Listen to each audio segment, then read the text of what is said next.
Welcome back guys. We had an amazing opening game week for 21-22 season. Most of the managers got 100 plus points and really congrats to them who had captained Bruno Fernandes for game week 1.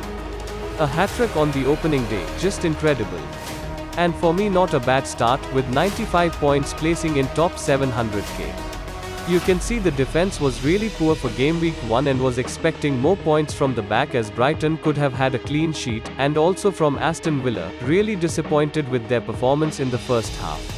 Conceding 2 goals on the first half, Villa got a really setback, but in second half they performed really well, and by the end of the match their attack was threatening to Watford. Watford have done really well, coming from Championship and winning their first match at home. I think Watford is a team to look out for this season.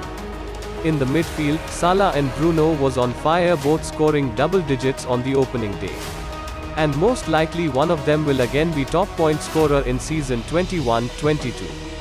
Pepe had a goal-scoring chance against Brentford but unfortunately missed a big chance. Brentford also a team on my watch list. They have some potential budget enabler and will come in handy while playing wild card. Jota also had couple of goal-scoring chances and he managed to score one amazing goal against Norwich. Jota most likely will not get minutes, as Firmino also scored while only playing 29 minutes, coming from bench.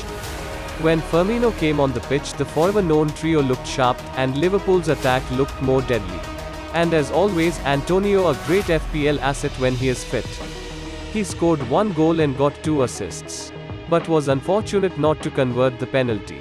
Yet still manages to score 13 points. On the other side, Ings scored his first goal for Villa, converting his penalty and providing 7 points. With this from game week 1 we'll be heading to game week 2 with 95 points. As I had saved 4 million in the bank for game week 2, my plan was a success. My initial plan was to bring in Son and Mahrez for second game week. So, I'll be transferring them in my squad for next game week. Pepe and Jota will be transferred out, with Son and Mahrez come in their place. As Man City and Spurs' upcoming fixtures are really good to go with.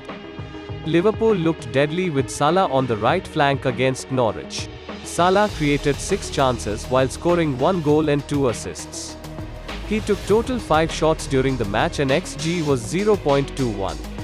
Which means Norwich was quite poor on the right side.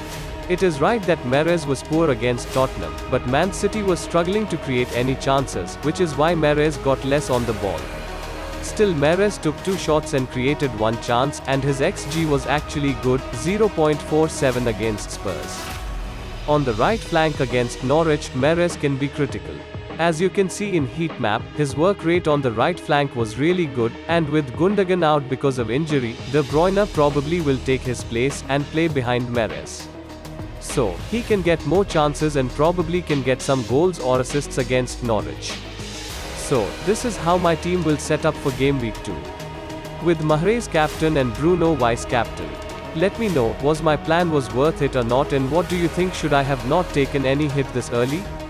I usually don't go for hits, but this looked like an opportunity to get some more points. As there will be an international break after game week 3.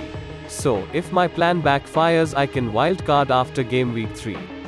My plan isn't to stick with Mahrez for long term, but with fixtures and injury I think he will get couple of good games for City, as he'll cover City's attacking returns. Thank you so much for watching everyone. I get some of views but not getting any feedback. It'll be real help if I get some feedbacks to know what I should do for my future videos. And I'll always upload any changes I've made until deadline on Twitter, so make sure to follow @SpotterCTV on Twitter.